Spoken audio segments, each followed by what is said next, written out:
Hello, hello and welcome to episode number 37 of CoinX Live with me, Christian Rauchenwald. As always, in these episodes, we take a look at the YouTube comments that I received to hopefully answer the questions that people have in the comments, but also answer the questions that you might have. As usual, if you have any questions, you can just leave them in the chat and I will answer and address them at the end of the stream. Yeah. Outside of it being episode number 37, time just flies. It's the end of May now. I hope you all had a positive and successful May, and depending on where you live at, you also are getting to slowly enjoy summer. It's kind of nice when it's already bright outside, the sun is rising.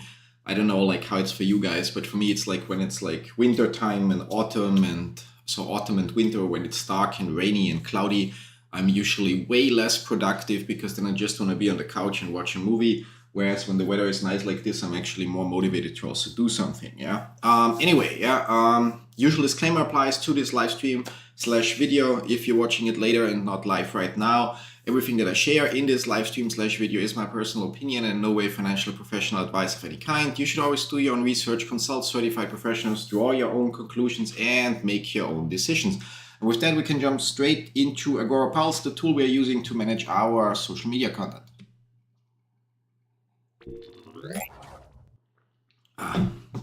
Here we are.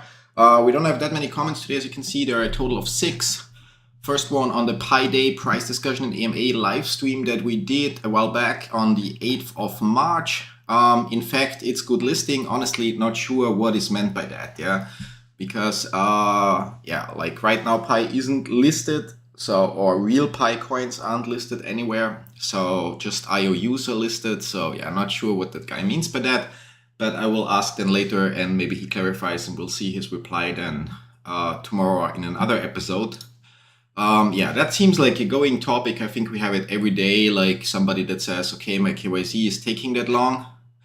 And it's again literally in the video or in the comments of the video that answers why. Yeah.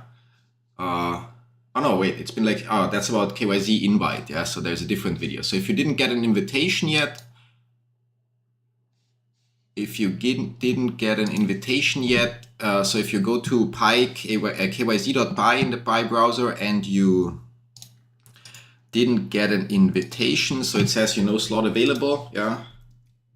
Pi, no slot available,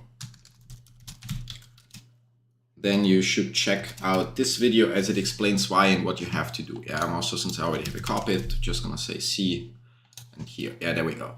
Blah, blah, blah. So yeah, yesterday we had the positive feedback for the live streams, and yeah, much appreciated if somebody goes through the effort of actually joining the live streams. I really appreciate if you guys make the time, and I hope that you get the answers that you're looking for. So again, don't wait and don't hesitate to ask whatever it is you need to know or want to know in the chat as well. There are almost no stupid questions. There are really just a few stupid questions that you can ask, but most things that you ask are actually questions that other people might have as well. So asking them actually helps. Yeah. Thank you for the info. I've used the link on the Tref Monetizer video. Yeah. Thank you for using my link. I think you joined our Discord community yesterday, if I'm not mistaken. Yeah. Still have to reply on Discord to you as well. Somebody late for me yesterday and we went out for coffee and then enjoyed a Marvel movie. Probably Pi Network. Can someone verify his KYC with government hospital ID?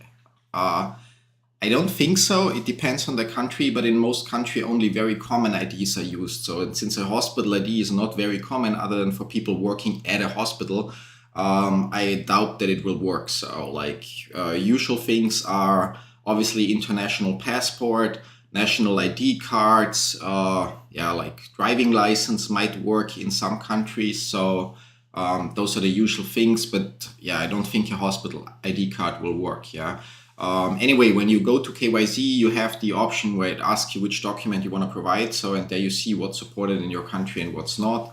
And to be fair, I'm of the opinion, I know that in every country, probably in every country or every country I know of, it costs money, but I'm of the opinion it's worth it to have an international passport, because while right now maybe you're not in the situation that you want to or can afford to travel abroad, I feel like people that just spend most of their life in their own country and don't explore the rest of the world a bit are really, really missing out. I mean, you have only one life, and it's like such an amazing planet we live on, with so many interesting sites and nice cities and so on. And too many of those, well, I get that there's not much you can do about how much a flight costs, but then when you travel, there are actually a lot of options that you can also travel on a budget. Yeah, going from using couch surfing to pretty much travel for free and just paying, I don't know, 1 or 2 dinners or something like that for the host that takes you in, which has the advantage that very often the people hosting are also willing to be your tour guides. So you might end up paying a few drinks and a few meals here and there, but you actually have then a place to stay and somebody that actually is a local and can show you places that as a tourist you probably would never find. And yeah, there are a bunch of options, obviously. Yeah, so yeah, get an international passport would be my answer. I know it costs money, as said, but it will be useful in the future, unless you really said, okay, I'm not going to leave my country the next whatever years, so that you don't need it. But even then, like, get some kind of national ID, never does it hurt. Yeah. And then we're already at the end. That's surprisingly little comments, as said. Yeah. And yeah, like if there's any update on CoinX, yeah, there was actually an update. I just haven't gotten around to making video. I'm like, right now I'm so swamped with so many administrative tasks, mostly accounting, and so like personal and company accounting, that just takes up so much time. But in CoinX, there will be, in quotes, KYZ. I'm not sure yet if it will be actual KYZ or if it's just, okay, make sure that your phone number and email are verified.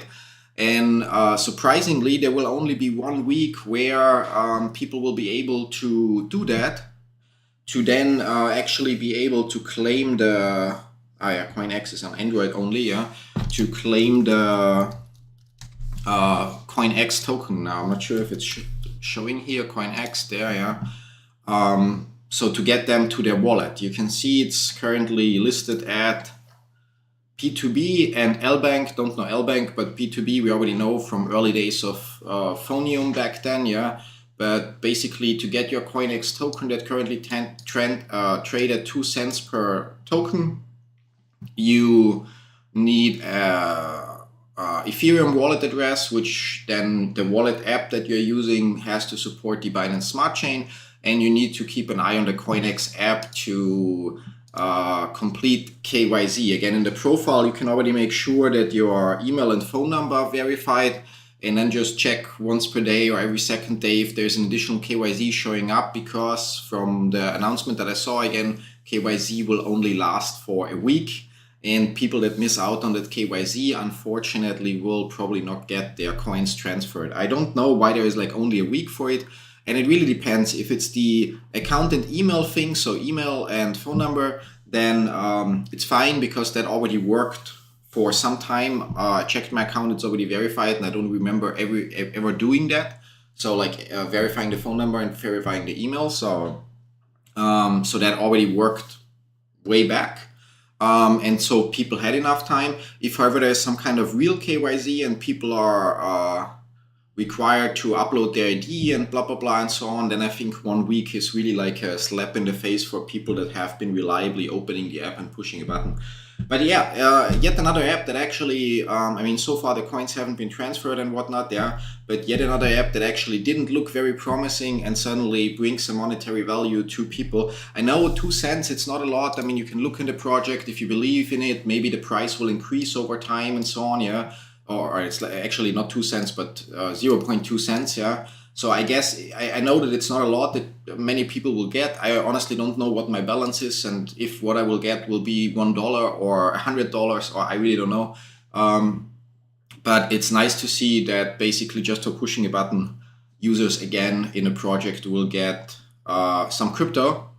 And if right now that crypto isn't worth a lot, so if it's only worth $1 or $2 or whatever amount you get, yeah, then don't bother selling it and just hodl it, because the $1 or $2 will not change your life. But if the project maybe someday takes off in some direction, then it actually might change your life. Yeah. So yeah, this is where you actually can then use Koinly. There is a link in the pinned chat message. Yeah, you can create a free account. I really recommend you guys start doing that. Oh, I'm not signed in here and I haven't unlocked my password manager. But basically you can use it for free for up to 10,000 transactions, and it just keeps track of your wallets and your transactions. So first of all, if you ever have to file taxes on your crypto, you can see how many different countries are supported or institutions or standards. And second of all, it provides you with an overview dashboard that shows you exactly, okay, how much profit you made, so how much a certain crypto rose. So if you then import or add your Binance Smart Chain wallet address or your Ethereum wallet address by selecting Binance Smart Chain, it will import all the transactions, it will fetch the prices, and it will show you every day how much the CNX that you then got are worth, so that you don't have to manually check every different cryptocurrency. So you also then see, oh, maybe someday it's worth enough, and you're like, okay, now I'm gonna sell it. Yeah. Anyway, yeah, no questions in the chat either. So I think for now, for today, we'll actually got it done. Oh, cool. Went a little bit faster than usual.